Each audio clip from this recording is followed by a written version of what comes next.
弟兄姐妹平安，今天2月19号，承诺之爱，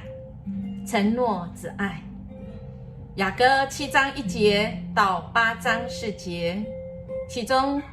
7章12节这样说：我们要一早起来，到葡萄园去，看看葡萄发芽了没，看看葡萄开花了没，石榴吐蕊了没。在那里，我要把我的爱情献给你。雅歌书第7章分为2个部分，1到9节，10到13节。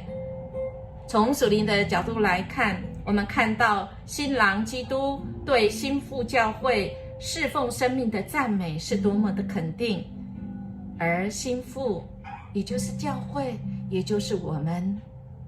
成熟的生命是如何成为新郎的满足。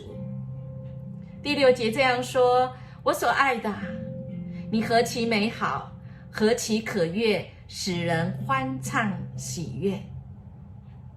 教会美好的服事，使人的生命使基督欢畅喜悦满足。亲爱的弟兄姐妹，我们是不是也来反省我们与主的关系到底有多么亲密？我们的果子是否能够长成，而使我们的主欢心，我们的主喜悦呢？感谢神，我们不是完全的人，我们的教会也不是完全的教会，但是神看我们的眼光却是美好的，因为我们是按照他美好形象所造的。只是我们人因为犯罪的缘故，而神也愿意给我们机会，让我们因信称义之后，我们因为信，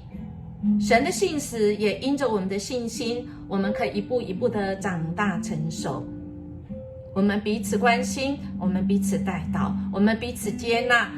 我们彼此扶持，彼此一起来成长，荣耀神的教会，也荣耀我们的主。亲爱的弟兄姐妹，音乐牧师今天穿这一套，让我们想起这个礼服是我们跟神承诺的，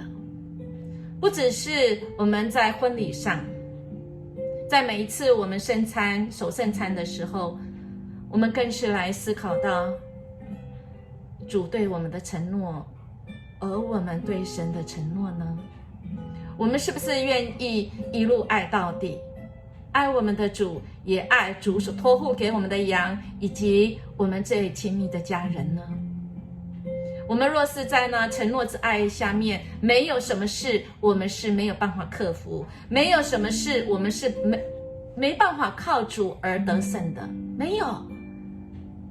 我们就能够凡事都能行，为的是可以荣耀神，可以对人有帮助。我们一起来祷告。坚定守约的上帝，求你帮助我持守曾经在你面前立下的誓约，信守承诺。奉主耶稣基督的名祷告，阿们。亲爱的弟兄姐妹，祝福你今天在承诺之下，在承诺之爱之下，使你今天喜乐平安，得胜有余。我们明天见。